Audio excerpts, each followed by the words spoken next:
All right, in other news tonight, new information emerging about the Georgia teenager who police say opened fire at his own school on Wednesday, killing 2 of his fellow students and 2 of his teachers and injuring 9 of his classmates. Now, the FBI says the suspect had actually been on their radar.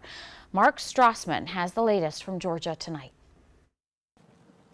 Students and community members left flowers and comforted one another at a memorial growing like the grief outside Apalachee High School. A shooting by a fellow student Wednesday killed 14-year-old Christian Angulo and Mason Schermerhorn, and teachers Richard Aspinwall and Christina Irami. He was very sweet and very funny and chill, Angulo's classmate is mourning the loss of her friend. She said she's also thinking about the suspect. I just hope that the shooter finds God and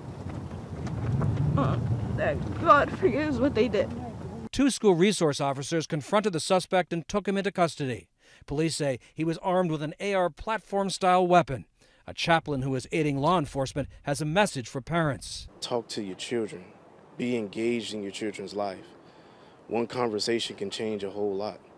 One conversation can cost a whole lot. Law enforcement says it did pay a visit to suspect Colt Gray and his father in May of 2023, following reports that the then 13-year-old had possibly threatened to shoot up a middle school the next day. After a tip from a user of the social media site Discord, the FBI tracked a troubling account to the Georgia teen. At the time, he denied posting the threats, and his father said he owned guns, but his son did not have access to them. Deputies say they cleared the case because of inconsistent information. The suspect's first court appearance is scheduled for Friday morning. Prosecutors say he'll be charged as an adult. Mark Strassman, CBS News, Winder, Georgia. Well, during that suspect's interview with the FBI, his father told investigators that he and his son had moved to a new home following a divorce, and he said his son was having trouble at the previous middle school but was, quote, doing better at that new school.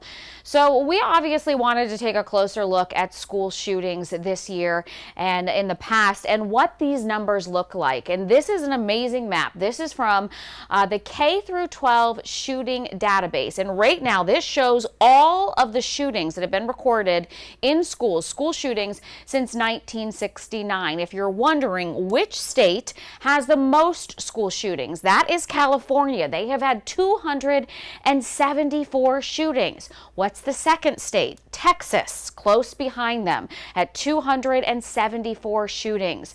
Florida then comes in next. But perhaps the most shocking details when we looked at this as a whole is how the number of school shootings has steadily increased year by year. What you're looking at right now, this was back in 2021.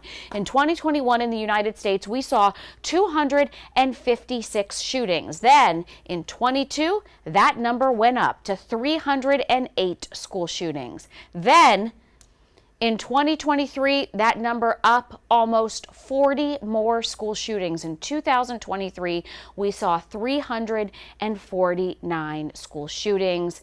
So showing that they just keep going up year after year.